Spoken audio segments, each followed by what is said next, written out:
Welcome to Oregon Voters Digest, the program that brings forward the social and political issues that are important to people living here in the Pacific Northwest. And now, your host, Bruce Broussard. Hey, I'm Bruce Broussard again. I'm back with you here at the Oregon Voters Digest. And guess what? We're going to be talking about homeless right now. There was an interesting article in the Portland Tribune on it was dated April the 22nd. It was a front page article, Tent Camp. Coronavirus crisis leads to temporary lodging for newly homeless residents in the heart of the city. Well, that might be the lead aspect of it, but I thought we'd just talk about homeless. We want to educate, if you will, educate the public as well as the candidates that are running for both the mayor and the city council, because that is a major issue here within this area, okay? And so I thought maybe I'd pull one of the candidates that I met when I met and interviewed, who basically did some homework on the whole issue of homelessness, and I'm going to have him join me, and we're just going to talk about homeless. And the whole idea is that hopefully you'll do the same thing, because that is an issue that needs to be discussed over and over, because we don't have any solutions. But I tell you what, the crop we've got going right now is that I think we've got some solutions, and we're going to talk about them. Okay, with that, joining me is Jack Kerfoot, and he's out there now. You've seen Jack here before, and hopefully I can invite others if you've got the equipment to do that, because it takes special equipment and a little know-how. Okay, so Jack, how you doing? Are you there? Bruce, it's a pleasure to be with you again tonight. Fantastic. I'm going to overwork it. That's what it is. But that's what I'm looking for. We're looking for good, hard-working folks. Absolutely. Right off the bat. So, Jack, I noticed that when we did interview about with you about the whole issue of homeless aspect of it, you'd been walking around because you were trying to get a bit more background about only from your perspective aspect of it. Why don't you bring it up to date? What was your initial feelings when you first got out there? Okay. Well, first of all, the question is, what is the reality of the homeless crisis that we have in Portland? Mayor Wheeler says it really hasn't been increasing, but actually that's not what federal government studies say. Homelessness in the U.S. between January of 2019 and January of this year increased across America at about 2.7%, but it increased by 9.7% in Oregon. So clearly the programs we have right now are not helping to reduce those numbers. So in my program, as part of my analysis of my campaign, I tried to dig deeper into programs across the entire country, even looking at countries overseas, to see what programs have been tried, what have failed, and what has worked. Well, we've seen in the US, many of the cities, particularly the Western US, the cities that are our size, larger and smaller, have literally spent billions of dollars to focus to help the homeless, but yet it doesn't appear to be working. The primary focus of these failed programs is affordable housing, but the complexity and the issues of the homeless is far greater than that. First, we have to recognize that no one wants to be on the streets, but the issues for why they are on the streets are very broad and very complex. Sometimes it's addiction, sometimes it's mental illness, sometimes it's just economic downturn. And the reality is, with the coronavirus right now, we can expect to see those numbers of homeless jump dramatically, simply because of the economic downturn. We've got huge amounts of people that are without jobs, and yes, they are getting some financial assistance. That will only last so long. And the recovery, the economic for the recovery from this economic downturn, economic crisis we had from the pandemic is not going to be over in 2 or 3 or 6 months. I've read studies that have said it will take 2 and up to 5 years to reach the economic levels that we had in 2019, when unemployment was only 3.5%. So what has worked? One program, one city has come out repeatedly as the best or one of the best in the entire United States. That's a program in San Antonio. There, the city came together. They brought the private sector businesses, they brought nonprofits, they brought faith-based groups, and they came together in a coordinated program, and they developed Haven for Hope. And if you talk at leaders and the most knowledgeable people in our city that are not running for a campaign, but really want to understand and try and solve the homeless crisis, then they will say Haven for Hope is the solution. It's an integrated program. It helps people with addiction. It helps people with mental illness. It helps people that have been out of the job market to retrain them and to help them. It's a broad program for singles, for couples, for LGBTQ groups of people. There's no discrimination whatsoever. The only concern is how do we help these people recover and get back into safe shelter and a productive life? That's the type of program that we need to have. Now, there is a program in Oregon, in Portland, in fact, Bybee Lakes, which is scheduled to open and start taking in homeless in around September. Of course, that's dependent on what happens with the shelter in place programs because of the coronavirus. But those programs, and I've talked to the executive director, are very similar to Haven for Hope. And I'm very encouraged by the approaches that they're taking. Each person, they do what they call mapping of each person. They want to understand what their medical problems are. Are they veterans? Are they eligible for veterans benefits? Are they eligible for Social Security? Do they have any family members that will help them through this particular crisis? More importantly, we'll take them in and develop a unique program for each person to help them recover and get them back up on their feet and to resume a productive life, including finding shelter for them, homes for them from a long-term basis, and for people with addictions, support groups that will go beyond the actual length of their time in Bybee Lakes. This is the type of program that we need. Now, the annual cost for this program is $4.5 million. It has been paid by the private sector, individual contributors, and compare that to the proposal by Multnomah County, which is $250 million per year. And the only documentation, the only information they give you is about 100 words.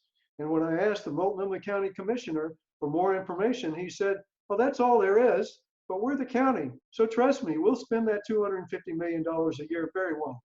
Well, pardon me, as a scientist and as someone who's been in the business world for 40 years, I can assure you that no one was ever going to give me $250 million a year to run an operation without a detailed plan to explain what I was going to do, what were my milestones, what were my analogs, why I thought we would succeed, what were the risks, and to fully lay this out to my stakeholders, which in this case was my board and sometimes governments. Stakeholders here are the citizens of Portland, and we need the Portland citizens should have leadership that will bring real viable programs and not just an arm-waving 100-word symposium, we're going to do good and care for the homeless. I'm sorry, we need more than that. We need results, and we haven't had it after a decade and billions of dollars spent with no results. Okay, thank you, Jack. That's a good intro. And let's say I will just share with you just a little bit more history just prior to Wapato, when they were basically trying to, that's what we have at this point in time. And Jack did a good job on laying that out. And so let's just go back, go back in time a bit. And a gentleman by the name of Homer Williams, of Oregon of Hope, if you will, and basically, I call him the leading proponent in the whole issue because he had gotten together with some major business folks and was really trying to basically react to the homeless issue in the city of Portland because it was getting to be a major problem. And so as a result of that, he basically put together an organization and built this facility near the Burnside Bridge aspect of it. And naturally, there are certain criteria for entry, but he started that piece aspect of it, and he's been very much involved. I guess what brings to mind is, and then you got Gordon Snitzer, who's the guy that basically purchased the Wapato jail that Jack talks to aspect of it. Again, he's a philanthropist, and this guy has done a lot. He and his sister and his mom and dad at one point in time when they were living, if you will, they were quite contributors. I mean, very community-related folks. And so he basically was the one that purchased the Wapato jail aspect of it and was trying to do something and respond to the whole issue of the homeless aspect of it. Unfortunately, politics arose, and the county did not want to support him. In fact, the county should have supported him, in all due respect. In fact, the county shouldn't have sold the building from which they needed the beds. I mean, it's a perfect spot, for the homeless. And the reason why I brought the issue up about the perfect spot is that the facility is great. It can house some 500 and could probably and got enough property there, ground, to basically add an additional 500 to 1,000 more beds on the outside and build and go up or whatever. But again, it's not in the middle of the city. It's not in the city, folks. You got me? And every time we get on to the city aspect of it, you ask yourself the question, well, tell me this. I mean, how can they live in the downtown proper city? They can't purchase anything. Got me? They can't afford the housing within that particular area. It's almost like our living room. You know, we're a city and a state of tourism in many ways, aspect of it. And plus the fact it's a place where citizens, if you will, can they have somewhere to go on weekends and walk on the riverfront and go out and shop and sit down and have a cup of coffee in the park or whatever. And you know, so the name of the game, it's really a deterrent in many ways, and it doesn't help the situation out with the homeless. You know, and the point that comes to mind is that there they are. You know, do we want peddlers down the street? Do we want people openly urinating in the street, right in the front of everybody? Or if not, they're sleeping in the doorways and pooping and whatever. It's just, and then the cleanliness of the city itself. You know, we were called the city of roses in many ways. And so consequently, you know, I'm a strong proponent from the standpoint that we should not be building a homeless camp in downtown Portland, per se.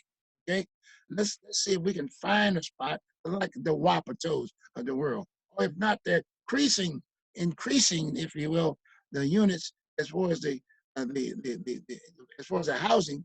We've got a housing in Portland. We have a department or a section. When I say that, a responsibility by the city to provide housing, low income housing.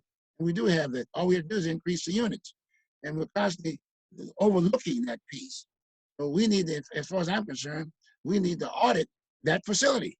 Housing is very important. We've got a lot of people who got in there initially, and you had to meet the criteria. You have to meet a certain financial income to get in there. And then some of these people have improved. But guess what? The rent haven't improved. It should be an input and output kind of a source aspect of it.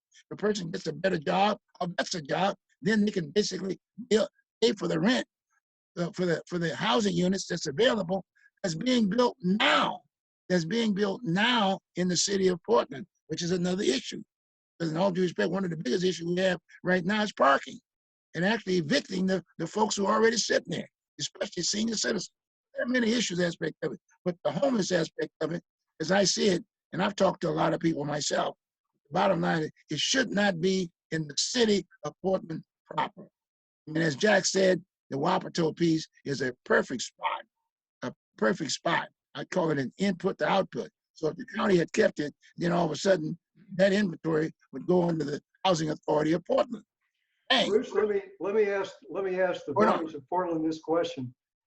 Would you rather spend $4.5 million a year for Bybee Lakes, which is a proven program to deliver results, or would you rather spend $250 million a year for a program that's yet to be defined, with no scope and no details whatsoever, with no program or schedule or any facts whatsoever when they're going to have this or what it's going to look like? To me, if we go with the Bybee Lakes at $4.5 million, realistically, that's no money for the taxpayer dollars. That means instead of spending the $250 million for a program that's yet to be delivered or defined, we can spend that money for other areas across our city that we're going to be desperately short of funds with this economic downturn. We can approach our roads, improve our street safety, improve our infrastructure, improve our parks that are beginning to crumble from lack of funds. There are many areas we could use this money. Let's spend our money wisely. And that's the push I have. I want to be compassionate and help the homeless, but it's essential we spend our money wisely. Like you said, I agree with you, but you got to remember there's a little bit more politics there than even at Wapato per se. I mean, there's politics in this town, especially during the time that we're running for office, if you hear what I'm saying. And in fact, just recently, I would say about a month or so ago, and I'll be right up front with you. A guy who's a champion lobbyist for that particular piece of property that you're talking to is the owner, which is Gordon Snitzer. You know what I mean? And he basically he'd gone to the county and other government facilities, the whole 9 yards, to try to see whether or not he could dedicate it to the whole issue of homelessness. Okay, and so he found this person on the coast. He found this person on the coast, and Roberts was the one that I think was Betsy Johnson. Betsy Johnson was a senator. She was the one that basically found this person up in Coos Bay somewhere up in that area, and he came over with his program. Okay, that was fine. And the whole idea, just like you said, the guy was there. He's an organizer. He's done this before. He actually slept under the bridge there, the Burnside Bridge. I mean, he's very familiar with the area. However, coronavirus came up not too long ago, and guess what happened? You know, due respect, the city of Portland, of all places, trying to find how can I spend more money to get on TV, was the sitting mayor who said, well, look here, he went to Gordon Smith and was exploring the fact of possibly putting i.e. The coronavirus program in Wapato. How about that? So now here's a situation with a mayor who already knows that this gentleman and Gordon this guy was already planning on dealing with the whole issue of homelessness. And here comes another entity that the mayor comes up with and said, look here, he's thinking about doing something along that line, something different. Well, it's ridiculous. Why disrupt something that's already there, as Jack was saying? And there's a fixed number. The plan was there. They knew exactly how many people they were going to be able to help. And, you know, and the program was going to go on. In fact, he was going to basically take half the facility to begin with and look at and recruiting other homeless programs, maybe like the veterans, if you will, because the veterans still have an open slot. They could have put another 250 veterans in there to do the same thing. Bring, if you will, some of the trades, if you will, and bring that in, and this, that, and other, just like what Jack was talking about. Again, that's the problem. We need leadership. We need leadership. That's why I got Jack on the show. The fact of the matter is, it's one thing to talk about it, but it's like we're not coming in solution. That's why I make the point. You shouldn't have the homeless downtown, point blank. Let's find something to make sure that we're treating them like human beings. And when we put them back out there, they can survive for themselves, if you will. Very, very important. You know, in fact, we've got the Humane Society of Portland, and we treat animals far better than we treat individuals. We got seniors living on the street. We got their kids. We got families, and we just totally ignore them aspect of it. So, like Jack said, let's come up with a plan. And I like exactly what you're saying on that piece. But we need leadership, and that's why it's so important. And I understand what I'm saying. This is not a personal vendetta against the sitting mayor, but the fact of the matter is, he's running against himself. I mean, had he done a pretty good, decent job, 19 people wouldn't be running for mayor. If you're doing a job, you don't have 19 people running for mayor. You know, and I'm not trying to say maybe they've got 19. No, but hey, the bottom line is that you got 4 years, you got to do the job. It's not the kind of a job where you're OJT. This is not an on-the-job training program. You got to walk in there running, if you will. That's what the bottom line is. So anyway, Jack, I just want to throw that piece in because Homer was really doing some pieces. He could have done some things along that line. In fact, when I thought about it, there were some old warehouses that was right there off the Willamette River that was available, and he was going to get involved and refurbish one of those. Not definitely just right into the city, but it was nearby, so to speak. And he was going to basically refurbish one of those old warehouses aspect of it, and he got fought by government like it was going out of style. And in fact, he was going to get the person he was going to get to run it was another person that was already running a homeless camp right there off of Burnside, kind of like right in the city, where the person who owned that piece of property had basically said he was going to respond. So he responded to this gentleman, and this gentleman basically organized it. They had the whole 9 yards, and people were responsible, public safety, the whole works. And so Homer Williams, who was wanting to get involved, he was a developer in his own right, if you will. But he just decided, I'm going to do something for it too. and there were other businessmen in the area that he knew.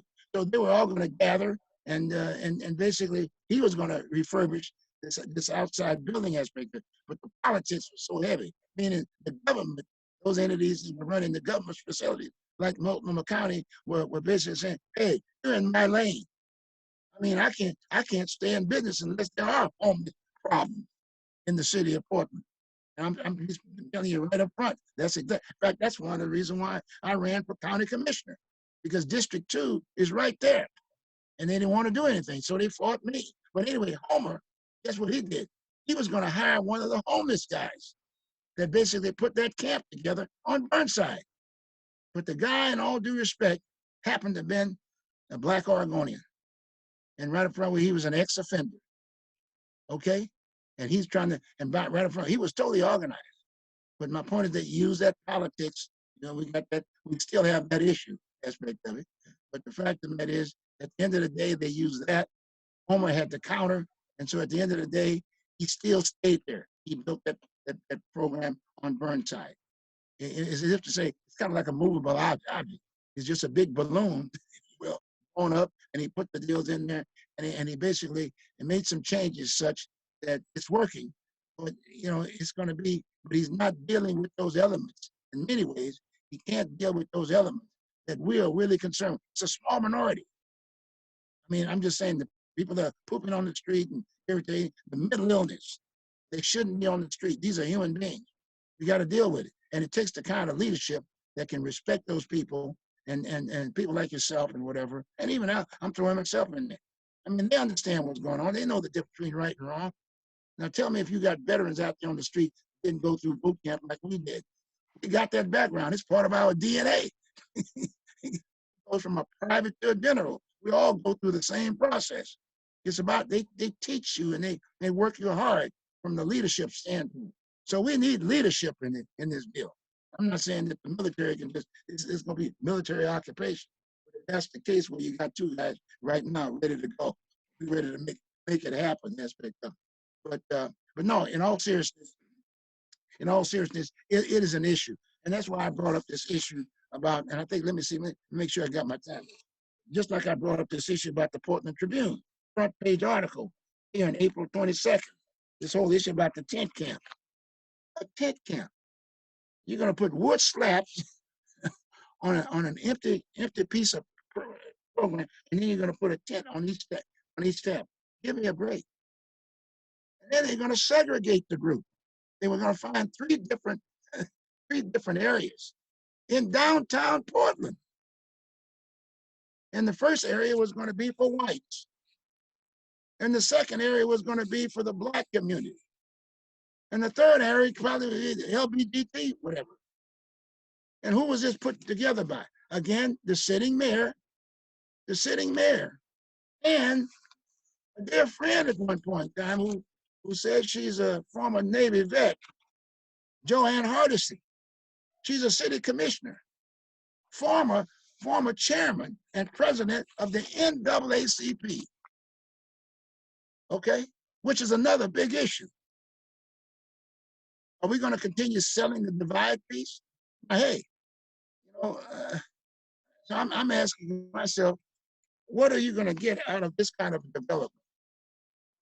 They'd be better off saying, okay, fine, and there's land and property off of Columbia Boulevard, where the Humane Society is. You can pretty well attach it to the Humane Society and get a better treatment for the homeless folks, where the dogs and the cats and this, that, and the other are being treated real well, roof over their head, food, dealing with issues. I wonder how many people, in all due respect, that was the first camp. They haven't built the other two. And like Jack said, what about all that money? If all of a sudden, if we don't check that situation, I tell you what, I'm gonna make a point right now. They're not gonna build the other two. Because the race is going to be over on May 19th. So no one's there to do the check and balance on what happened to the rest of that money. Because people like Jack and I know for a fact, I'm going to do it. I'm going to challenge this business about the separation. We don't need this so-called being race situation in the city of Portland. It's the city of roses. It's for everybody. It's for every American citizen. It's for every resident of Portland. We want to deal with an issue. If you're going to do something on that piece of land, build housing, but something that's unique. Where's the Housing Authority of Portland? Where is that unit? It's all over the city, but it's an input-output process. I was in that at one point in time, providing housing for folks. I carried the paper, but it was an input and output process. I'd find a family, person with a job, set up an account at a bank. I pick up the paper on a lease option purchase to the person. They'd pay, kind of like the down payment was the first month and last month type routine. They'd pay to build up the equity. In 5 years, refinance me out. The credit is right. They've got equity in the property. And we used to do that. But guess what? Government was fighting me. I had a success story, but I'm back. Then I found myself a partner. His name is Jack Griffin. He's ready to go. He's ready to go. I'm not saying this because a lot of times people say, well, gee whiz, Bruce, they didn't even ask me the question about why I endorsed him. Well, I endorsed it because the man's got background. We've had some of the same training, if you will. And, you know, that's what it is. We just served in our country and we were successful in our own right.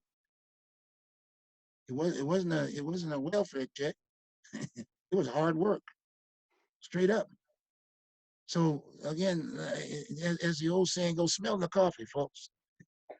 It's going to take us some leadership. It's going to take leadership for us to get through this mess. We got coronas. We haven't talked about coronavirus, the virus yet. That's another issue.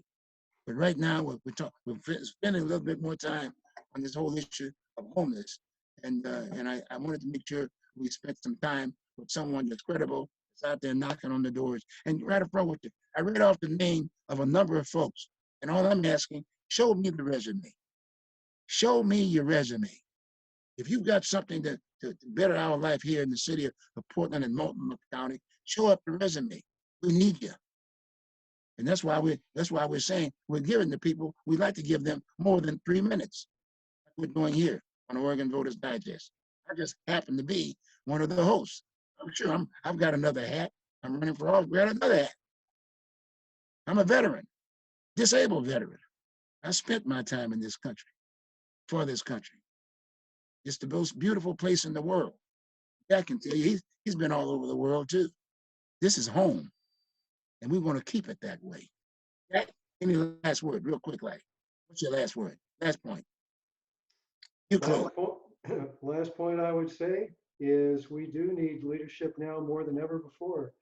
The economic crisis we're faced with right now is formidable, and we need real leaders that understand how to maximize the value of the tax dollars we have, because there are going to be fewer tax dollars tomorrow than we had before. This is not 2019. In some ways, this is even worse than the low point of the financial crisis. And I think most people will remember that 10 years ago. We've got some real trouble ahead of us, and we need people that have had experience turning around businesses in economic bad times. And quite candidly, we just don't have the number of candidates that have any experience at all like that. Okay. Appreciate that. And then the last little point I'll make is that, hey, Mayor Wheeler, who's sitting there right now, Jack and I will interview you here on Oregon Voters Digest anytime you need to.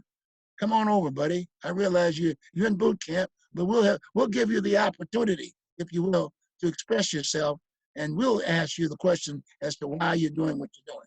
You got some, but you don't have it all. With that, have a good one. We'll see you next week. Take care. Bye.